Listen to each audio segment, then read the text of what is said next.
Let's go ahead and get started this evening. If you would, let's get started with a word of prayer. Bow with me. Father, we thank you for this beautiful day that you've given us. We thank you for each and every day and each and every blessing you give us. Father, we're so thankful that you gave us the opportunity to come together this morning to worship you and to sing praise. And Father, we thank you for opportunities like this evening where we can come together and study from your word. And Father, I pray that we all take something from your word that we can not only apply to our lives, but also take to the people out in the communities around us so that we can share your word with them and bring as many souls to heaven as possible. It's in your Son's holy name that we pray. Amen. If you have your Bibles, we are in Acts chapter 19, and we're going to be starting about verse 27.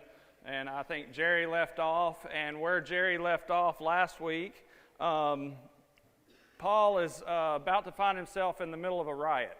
And so we'll talk about that here in just a second. But as we're thinking about the idea of what's going on here, I want you to think about this. In 1860, there were reports in Brighton, England, of a massive flock of blackbirds that flew into town, flying into houses and smashing through windows and storefronts. And so there was this event that was apparently significant enough that it made news, and it was kept in historical records and can still be found today because thousands of blackbirds decided to fly into this town and just started crashing into buildings, crashing into windows, and crashing into things. And in 2022, in Mexico, a flock of yellow-headed blackbirds did something similar. And I want you to watch this video of what that might look like, and we'll talk about that here in just a second.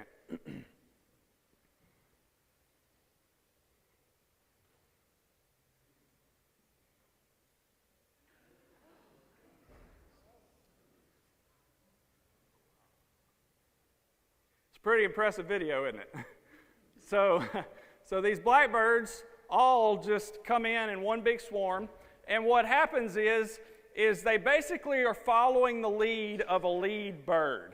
And what's happening here is the lead bird is flying, and as it decides to turn down, it may have slowed down. We don't know, what exactly happened, but the flock begins to swarm it, and they're all following the lead bird without thinking about where the lead bird is going, without thinking about the consequences. And what happens is eventually all these birds in the back that are following the bird in front of them, following the bird in front of them, following the bird in front of them, begin to collide and push into each other. And then the lead bird cannot come back up. He's pushed down by all the birds coming in behind him. And that's what we call a mob mentality, right? Have you ever seen the footage or the videos or the pictures from like the soccer game where all of these people are trying to get down front and all the people in the back are pushing and everybody's pushing just a little bit harder, and what ends up happening to the people in the front because of situations like that? People get crushed, people get hurt, people end up dying over that, and that's a similar situation to what happened with these birds. Lead bird starts diving, and then he gets swallowed up by all those followers, and he gets pushed into the ground. And because of that, there was a lot of damage. You see a lot of birds still laying on the ground after the other birds had picked up and flown off. And so I want us to think about that idea of following blindly and having no direction and just following into this herd or this crowd or this mob mentality. You ever found yourself in a situation where you're just kind of pulled in to a crowd or a herd mentality? Anybody ever found yourself in a situation like that? What happens when we do that? You can panic, yeah. And what's usually happening with the people around them? Is it usually a comfortable situation? No, it's usually not a comfortable situation. It's usually a very intense, very difficult situation. And so I was looking at and doing a little bit of research and studying this idea of a mob mentality. And there are 4 key characteristics of a mob mentality. One is the group that you're in, or the group is a large group and going through a very stressful situation.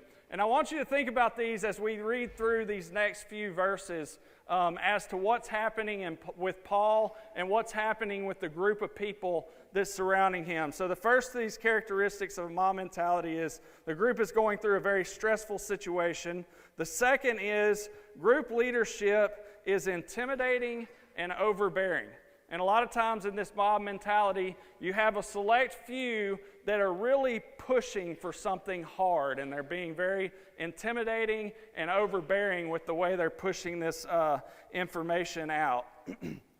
Number 3, the group has a tendency to agree on every decision. No matter how rational it is, no matter how realistic the decision is that's being made, all of a sudden one person decides, hey, we need to do this, and everybody's in on it without even thinking about it, right?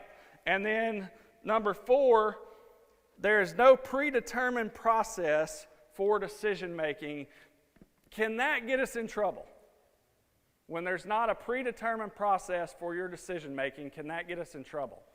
When you're just making decisions based on what everybody else is doing, is that problematic?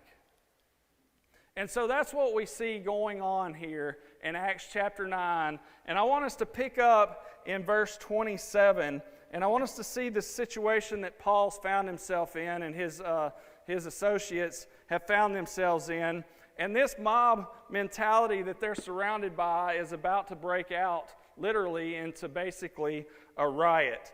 And so starting in verse 27, let's read verses 27 to 29.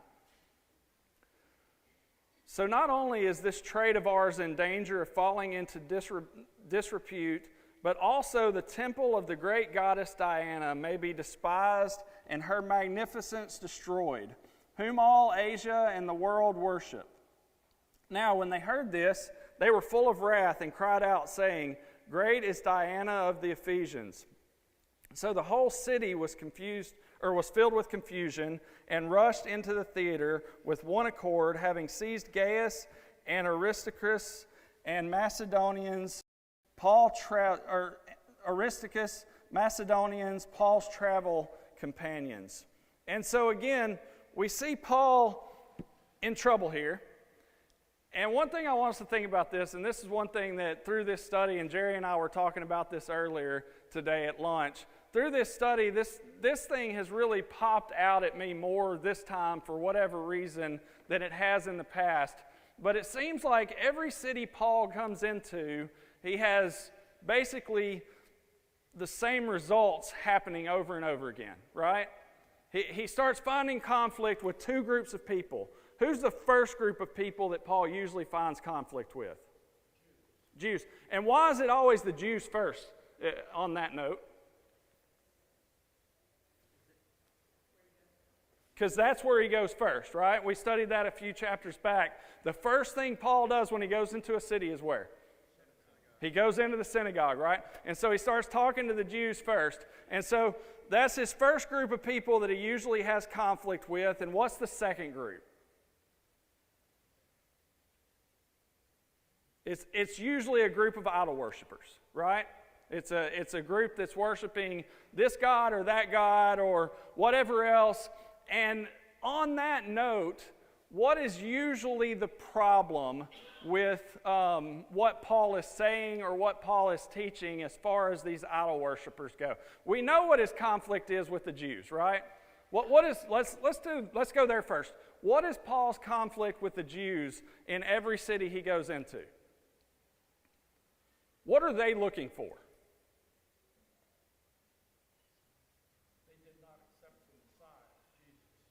They did not accept Jesus as the Messiah, right? They didn't. What were they looking for? They were looking for a king. What kind of king? Because Jesus was a king, right?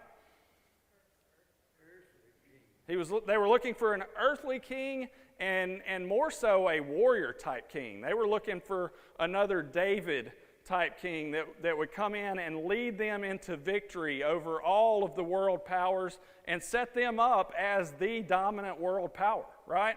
And that's what they were looking for, and that's what they wanted, right? Now, why would they want that? Because in their mind, where are they at? He goes into the synagogues, he starts talking to the priests, he starts talking to all of these different people, and the people he's talking to that he gets stirred up the most, who do they think they are?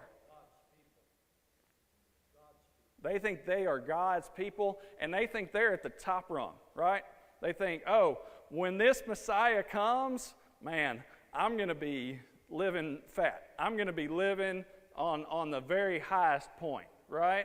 And so that's their mentality, and that's where they're at. And so every time Paul goes in, there's this group of people this group of Jews that causes conflict with Paul, right? And so Paul will spend time teaching with them. Now, were all Jews that hard for Paul to deal with? No, we see examples of Jewish converts in a lot of these cities that Paul goes into, right? And so was what Paul was the process Paul was going through, was it a good process? Sure it was. He was still making converts, right? But he always had this conflict with this certain group of Jews that believed this way, right?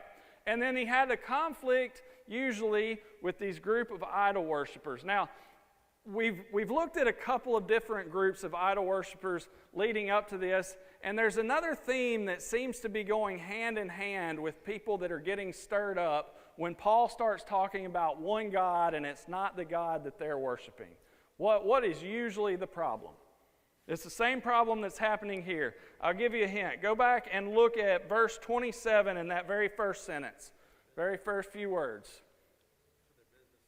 It's affecting their business, right? Their trade, right? And what is their trade? What are these people doing? Okay, they're idol worshipers, but they're making idols, right? They are fashioning idols, and are they out of the goodness of their hearts going out and fashioning these idols and making sure every home has one to worship? Is that what's going on here? No, there's a lot of money in this, right? This is a big money ticket for them. And so if all of these people come in and they decide, hey, there is one God, it's not Diana, and I don't have to buy any more of these statues, is that going to hurt the feelings of the people making the statues? And so they get stirred up, and I want us to think about that because that happens more than once through Acts, right?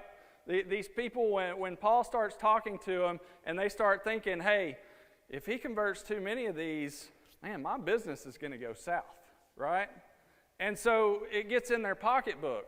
But is that necessarily the direction that they start trying to lead or drive everybody else against Paul with? No, their motivation is greed or money, but then they start saying to the groups of people, what is the motivation they try to drive the people away from Paul or try to separate Paul from the other groups of people with? What does he say? What do they say about Diana? Says he's causing her disrepute, right? Or her magnificence might be destroyed, right? Now, first off, and this is just food for thought, if you have a God that is a being that is capable of creating, that is capable of controlling, that is capable of being over and destroying groups of people, can one man destroy her if she is a true, real, living God? Could one man destroy her? Could he destroy her magnificence? Can any one person destroy the magnificence of God? Now, can someone talk bad about God, lead people away from God, give people a bad image of God? Yeah, sure. But can a person destroy the magnificence of God? It's impossible. That's right. It's impossible. And so, what are they really trying to do here? Because they know that Paul is not destroying their God. He can't, if their God is this all-powerful God that they worship and that they think is the God to worship, then Paul cannot really effectively destroy her. So what are they really trying to do? They're trying to save their business by turning the rest of the city or the rest of the town against Paul, right? And so they know if they say, well, if this keeps going, I'm not going to be able to sell you guys any more idols. They know if they approach it that way, they're probably not going to get quite as much of a following. But if they come in and say, this guy that's talking about your God, he's insulting her. He's talking bad about her. He's destroying her magnificence. He's blaspheming this God that you worship. Now you've made it personal, right? You've personally attacked this God that they worship themselves. And so they're using their greed and their drive and their motivation on one end, but they're separating others away from Paul by using a very political way or a very political approach, right? I kind of feel like maybe they didn't think of Diana as the supreme being as much, because if they did, they would figure she could handle it herself. Right. I think it's more like hero worship. They like the idea of her and the prominence it gives their area, and if you start attacking my hero, Yeah. you're getting me mad. Oh yeah, you're right. And Zeus would have been over her, right? And so there would have been other gods over her. But at the same time, you're right. What would that have hurt their feelings though? Yeah, they're tarnishing the reputation of Right. their hero. Exactly. That God worships. Right. And so again, as we look at that, we see that the main concern is the group of people declining that are worshiping Diana, because these people are making money off of it, right? And so that's the main concern, and then they're using other arguments in order to separate other people away. And that's where this herd mentality starts driving, right? This mob mentality starts driving from this point on, right? They get enough people stirred up that people start to complain. And was it just a few people in the city that were stirred up by this? Look at verse 29. What does it say? The whole city was stirred up by this situation. So this is not just a situation where you have a handful of people, 20, 30, 100 people that are upset about this, but you've got a whole city of people that are confused and they're stirred up by this situation. And does this situation stop here? Now, typically when you have situations like this and this mob mentality starts growing, once it starts growing, is it easy to stop? No, they didn't even know why they were there once that mob mentality. Yeah, we're going to get there in just a second because it addresses that here in just a second, right? But yeah, you're right. They didn't even know that why they were there, a lot of them. And so, but that's what happens with this mob mentality, right? They all just start jumping in and they see all this excitement and they see this big group and they automatically think that because this majority is going in this direction, that that's the right way to go, right? And so as we think about that and as we continue through this, I want us to think about the fact that sometimes when we see a large group of people going or deciding or choosing to go in a certain direction, is it always the right direction to go? Is the loudest group always the right group? No, right? And so we need to be careful, because when we get into this mob mentality, a lot of times what happens is people check out reality, right? And they just follow along because, hey, that's what everybody else is doing, and if everybody else is doing it, it must be the right thing to do. And I think that's a lot of what we see going on in this situation here. All these people start coming together, and so you start seeing these large groups get together, and they start gathering, and they start forming larger groups, and people are just like, yeah, I'm going to join this group, right? And they must be doing something big, so let's jump in. But then if we think about that and we look back to the video that we saw, you got a huge group of birds that's all following that lead bird, and that lead bird has lost control, right? And because of that, they all thought they were doing the right thing, right? They all thought they were going the right direction, but because of that, what happened to a lot of those birds that were in the front? They ended up dying, right? And so we ourselves need to be aware that when we fall into that huge herd or that huge mob mentality and start just trying to go with the biggest group or do whatever the biggest group or the most popular thing is that everybody is pushing and heading in that direction, we could find ourselves in a dangerous position if we're not careful, right? Where people can find themselves losing their lives or even worse, losing their soul, right? And so we need to be really careful about falling into that situation. Let's pick up in verse 30, Acts chapter 19. Starting in verse 30, we're going to read 30 to 32. And we'll get into your comment here in just a second with these verses. It says, "And when Paul wanted to go into the people, the disciples would not allow him." And I find this interesting too, because is Paul pretty fearless in every city he goes into? Keep in mind, Paul has already been stoned at one point and left for dead, right? And he found himself in a situation where the people that stoned him probably thought he was done, right? They probably thought he was dead. They left him and thought, we're never going to see this guy again. And so by the grace of God, Paul is still with us, right? So when Paul went into these cities and he went into these different places, there were some times when it took some pretty big guts to go in and face some of these situations, right? It wasn't for the faint of heart, right? And so we find him in this situation, and he's trying to go into the theater where these crowds are starting to gather and these crowds are moving into. And what do the people tell him in this situation?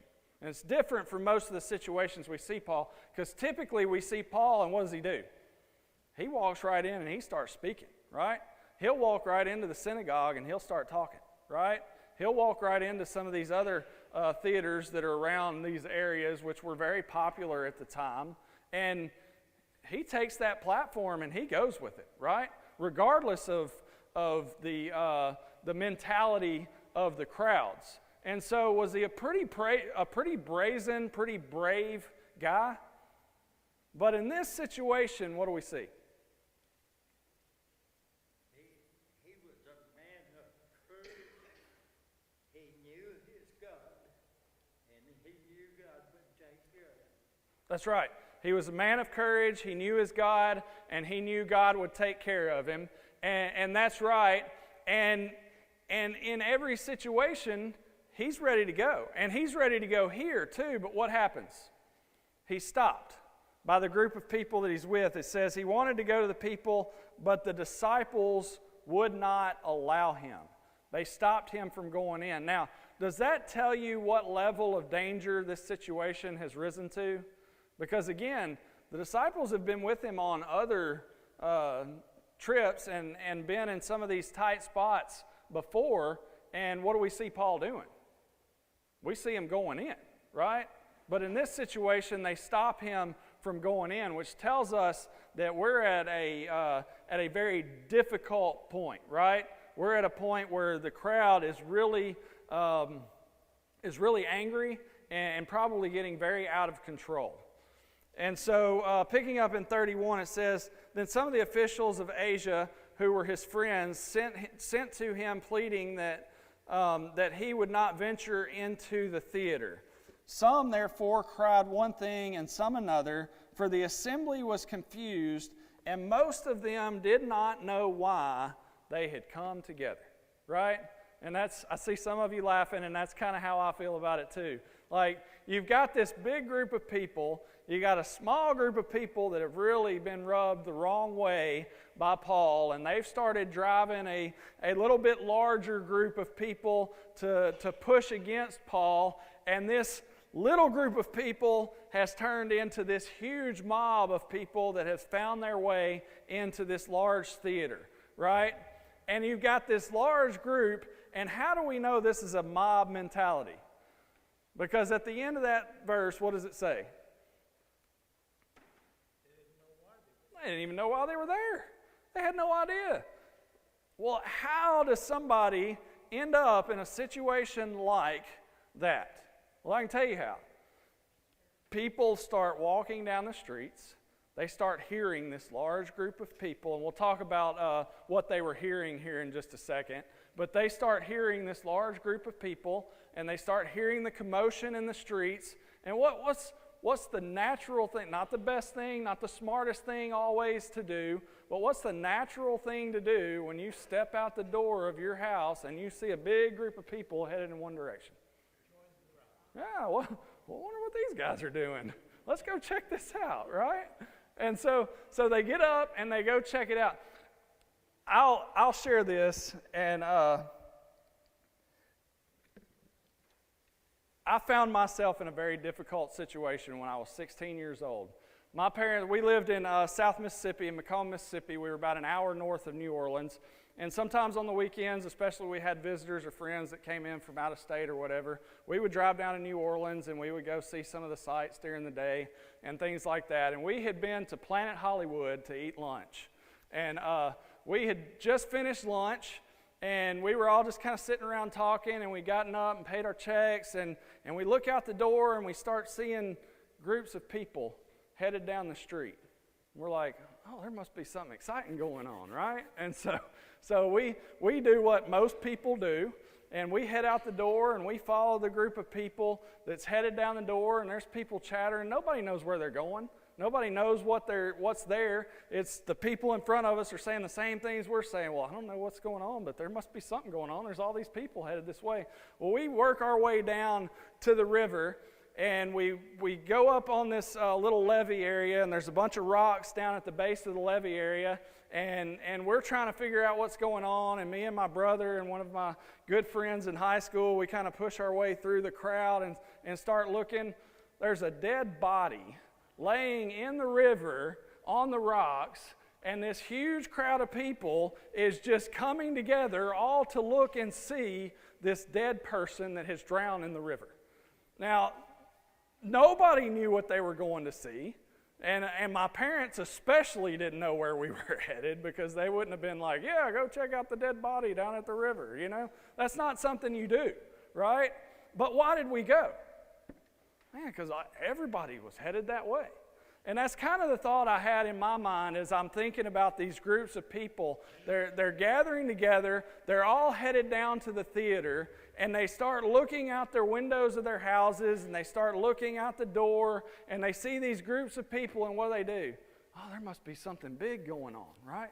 So they go out of their house, and they follow the crowd. And when they get there, they don't even know why they're there. But people are chanting, and some of them are saying one thing, and some of them are saying another thing, and they're all erupting into this basically giant argument or riot that's starting to take place. And that's the kind of situation that you find yourself in when you find yourself in these big crowds that begin surging down the streets and surging together, is you find that you got these big groups of people coming together, and they have no idea why they're there or where they're headed to. Picking up in verses 33 and 34, it says, "And they drew Alexander out of the multitude, the Jews putting him forward, and Alexander motioned with his hand and wanted to make his defense to the people. But when they found out that he was a Jew, all with one voice they cried out for about 2 hours, Great is Diana of the Ephesians. They're in this theater, and we know which theater it was. It's the Great Theater of Ephesus, is what we know it as today. It's a huge theater. It was a very well-known area in the time, and this theater is about 475 feet wide and about 100 feet deep. And there were times when this theater was known to hold up to 24,000 people. So this is not a small place. And so there's the capability of this theater holding thousands of people. And what we already know is everybody in the city was confused or stirred up in some way by this situation. So we've got thousands of people coming together. And can you imagine what that was like? All these thousands of people chanting together, "Great is Diana of the Ephesians." When Lauren and I lived in Alabama, we lived it was probably 4 or 5 miles away from the football stadium that the high school was at. And the high school football stadium, the year we were there, they ended up going and I think winning or getting second in state or something like that. And so some of those later playoff games that they had were pretty full in that stadium. But we're not talking about thousands. We're talking about maybe 1,000. And we're 4 or 5 miles away.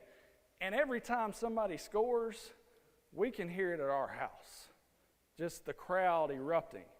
Now, imagine that with these thousands of people chanting in one voice, "Great is Diana of the Ephesians," all together. Now, number one, anybody in town that's not already there, what do you think they're fixing to do? They're fixing to head down to the theater, see what's going on, right? And so that crowd is probably just continuing to surge and continuing to grow. But then there's another thing that's taking place in this situation that's not necessarily a good thing. And what is that? Any guesses? Anybody know? Anybody read ahead? Is it necessarily a good thing for a group of people to start bringing that kind of attention on themselves during Roman rule? And the answer is no. We'll look at that here. If we pick up in verse 35, it says, "And when the city clerk had quieted the crowd, he said, 'Men of Ephesus, what man is there who does not know that the city of the Ephesians is temple guardian of the great goddess Diana, and of the image which fell down from Zeus? Therefore, since these things cannot be denied, you ought to be quiet and do nothing rashly. For you have brought these men here who are neither robbers of temples nor blasphemers of your goddess. Therefore, if Demetrius and his fellow craftsmen have case against anyone, the courts are open and there are proconsuls. Let them bring charges against one another. But if you have any other inquiry to make, it shall be determined in the lawful assembly. For we are in danger of being called into question for today's uproar, there being no reason which we may give to account for this disorderly gathering.' And when he had said these things, he dismissed the assembly." And so, in these thousands, we have one pretty intelligent fella that comes up and starts to speak, right? And it's the city clerk. And after 2 hours of chanting, he finally gets this crowd quieting down. And what does he have to say? First off, was there any fault or any legal thing that Paul and his associates had done wrong? They had no legal recourse to take against Paul and his followers, right? There was nothing that they had done. Now, did this city, what did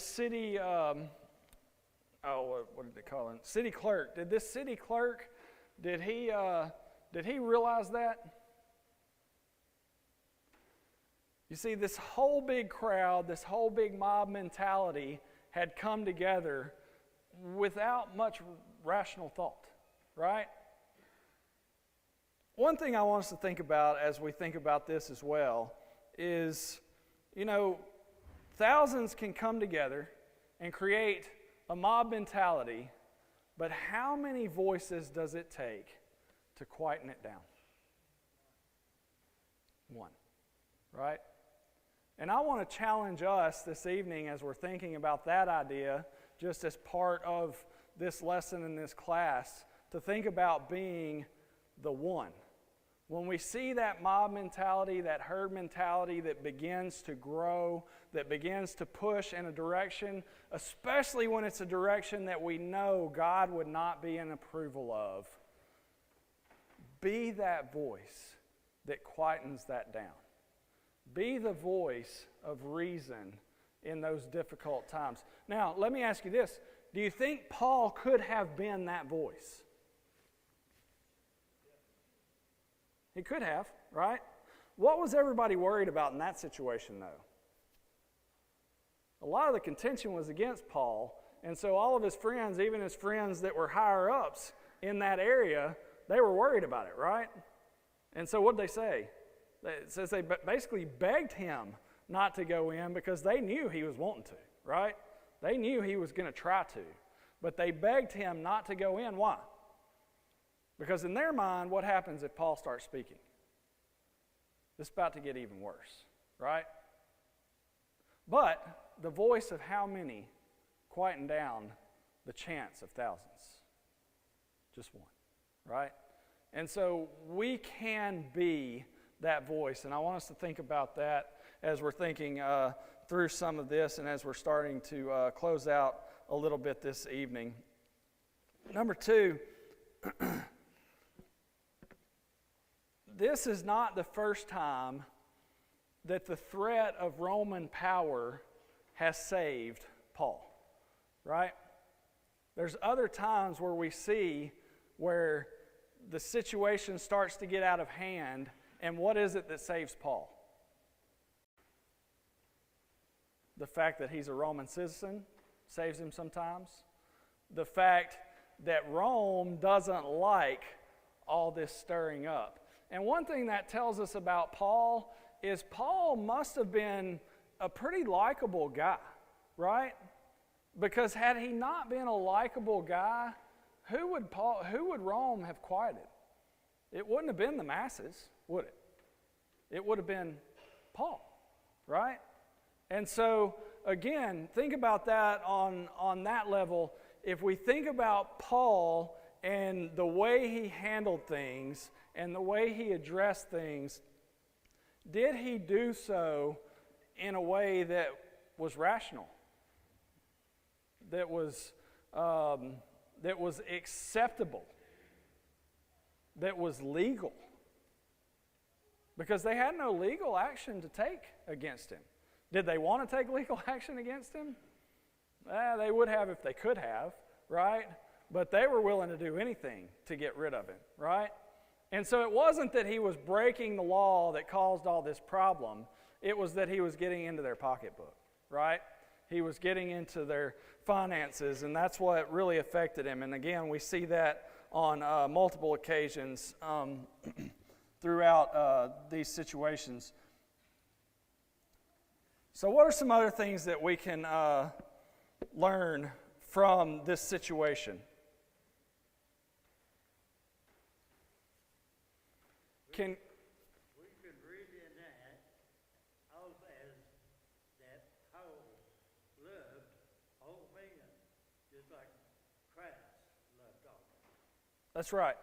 He said we can read into this that Paul loved all men just as Christ loved all men. And how do we know that Paul loved these men? He didn't give up. He just kept going. He kept going. And do you think there were times when Paul was scared? I'm sure there was. When Paul's laying there and all those stones are piling up on top of him and he's being stoned and being left for dead, do you think he was just like, oh well, it's just another day? Now, there was probably fear in that situation, right? But yet, what does Paul do?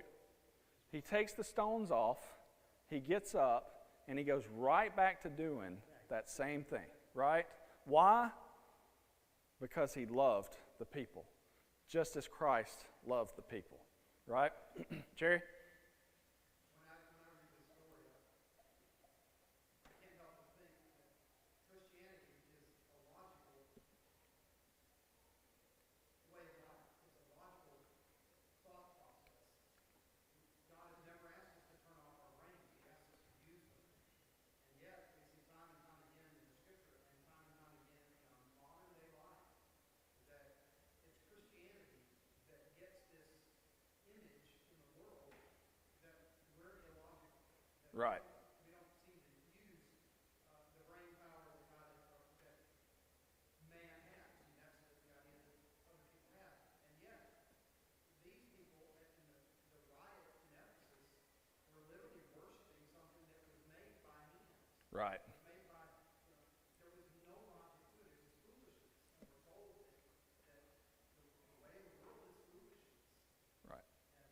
And we see that time and time again. We certainly see that here. That it was just absolute nonsense. Which is also a big part of the reason why Paul and his disciples were probably so successful in some of these situations, right? Because that logic would win over when you got to really talking to them about what they were actually doing and how that was all coming together.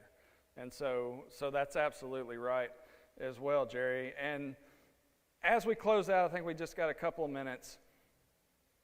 I want to encourage you, don't let crowds intimidate you into doing something irrational.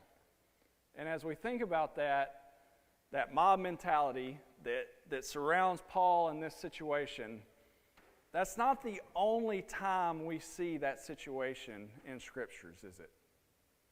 In fact, there was a much more significant time that this happened, and who did it happen to? It happened to Jesus. And what was the result of that? The only perfect man to walk the face of the earth, what happened to him? He was put to death because of that same mob mentality, right? And so I want to encourage you as we think about that idea, or we think about this idea of just falling in and flowing with the crowd and following the crowds wherever they take us. Those crowds don't always take us in places that we really want to be or need to be. And so we need to be really careful about how we approach the idea of falling into the crowd or that mob mentality, because that's exactly what put Jesus on the cross. With that, we'll close. Thank you.